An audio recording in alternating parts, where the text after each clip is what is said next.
जय श्री हरि। जय जय श्री राधे श्याम। जय श्री विष्णु भगवान। प्यारे भक्तजनों, माता बहनों और उपस्थित सभी श्रद्धालु जनों को मेरा सादर नमस्कार। आज हम सब एकत्र हुए हैं इस पावन अवसर पर कार्तिक मास की दिव्य कथा का श्रवण करने के लिए। यह महीना स्वयं भगवान श्री हरि विष्णु को अत्यंत प्रिय है। कार्तिक मास को धर्म, भक्ति, दान और साधना का महीना कहा गया है। जिस प्रकार वर्ष में अनेक मास आते हैं, वैसे तो हर महीना शुभ होता है, परंतु कार्तिक मास का स्थान सबसे ऊंचा बताया गया है, क्योंकि इसी मास में भगवान विष्णु की विशेष आराधना की जाती है और तुलसी, दीपदान, स्नान, व्रत तथा कथा श्रवण का अतुलनीय फल प्राप्त होता है। इसीलिए कहा गया है, कार्तिक मास सर्व पाप प्राण नाशम। कार्तिक मास में पापों का नाश करने वाला और मोक्ष देने वाला मास है। तो आइए भक्तों, श्रद्धा और भक्ति के साथ हम इस दिव्य कथा का प्रारंभ करें।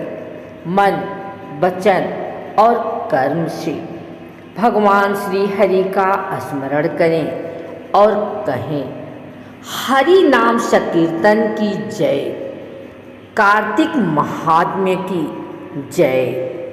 आइए सुनते हैं कार्तिक मास महात्म्य कथा अध्याय 4।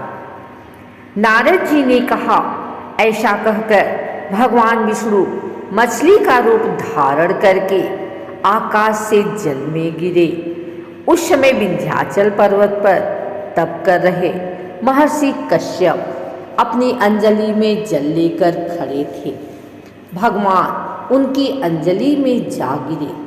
महर्षि कश्यप ने दया करके उसे अपने कमंडल में रख लिया। मछली के थोड़ा बड़ा होने पर महर्षि कश्यप ने उसी कुएं में डाल दिया। जब वह मछली कुएं में भी न समा सकी तो उन्होंने उसे तालाब में डाल दिया। जब वह तालाब में भी न आ सकी तो उन्होंने उसे समुद्र में डाल दिया। वह मछली वहाँ भी बढ़ने लगी। फिर मत्स्य रूपी भगवान विष्णु ने इस शंखासुर का वध किया और शंखासुर को हाथ में लेकर बद्रीवन में आ गए। वहाँ उन्होंने संपूर्ण ऋषियों को बुलाकर इस प्रकार आदेश दिया, मुनीश्वरों, तुम जल के भीतर बिखरे हुए वेद मंत्रों की खोज करो और जितनी जल्दी हो सके उन्हें सागर के जल से बाहर निकाल लाओ। तब तक मैं देवताओं के साथ प्रयाग में ठहरता हूँ। तब उन तपोबल संपन्न महर्षियों ने यज्ञ और बीजों सहित संपूर्ण वेद मंत्रों का उद्धार किया। उनमें से जितने मंत्र जिस ऋषि ने उपलब्ध किए, वही उन बीज मंत्रों का उस दिन से ऋषि माना जाने लगा। तदंतर सब ऋषि एकत्र होकर प्रयाग में गए। वहाँ उन्होंने ब्रह्मा जी सहित भगवान विष्णु को उपलब्ध हुए सभी वेद मंत्र समर्पित कर दिए। सब वेदों को पाकर ब्रह्मा जी बहुत प्रसन्न हुए। उन्होंने देवताओं और ऋषियों के साथ प्रयाग में अश्वमेघ यज्ञ किया।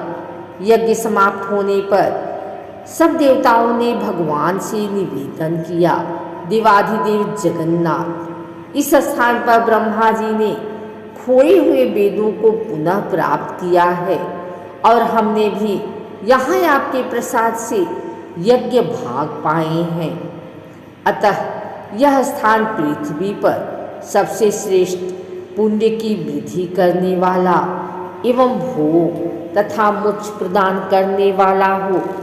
साथ ही यह समय भी महापुण्यमय और ब्रह्मघाती आदि महापापियों की भी शुद्धि करने वाला हो तथा तय स्थान यह दिए हुए दान को अच्छे बना देने वाला भी हो, यह वर दीजिए।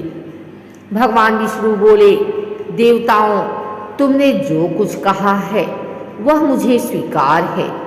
तुम्हारी इच्छा पूर्ण हो। आज से यह स्थान ब्रह्म क्षेत्र के नाम से प्रसिद्ध होगा। सूर्य वंश में उत्पन्न राजा भगीरथ यहाँ गंगा को ले आएंगे और वहाँ सूर्य कन्या यमुना से मिलेंगी। ब्रह्मा जी और तुम सब देवता मेरे साथ यहाँ निवास करो।